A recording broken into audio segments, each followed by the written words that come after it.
Le référendum en Ukraine tiendra une large place dans les discussions entre les ministres européens des Affaires étrangères. Ils se réunissent aujourd'hui à Bruxelles et vont réfléchir aux moyens d'accroître la pression sur la Russie.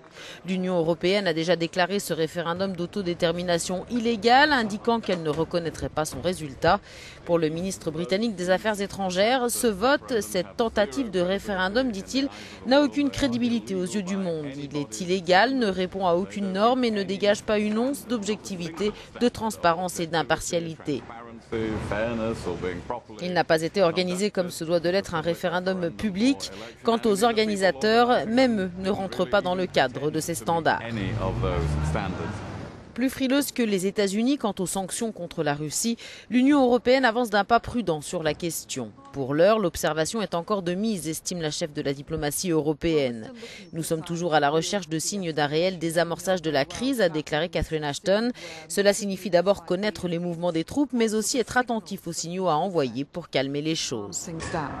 L'Union européenne a jusqu'à présent imposé un gel des avoirs et une interdiction de voyager à 48 personnalités ukrainiennes et russes. Elle pourrait étendre ces sanctions à des entreprises ou entités ayant joué un rôle direct dans l'annexion de la Crimée.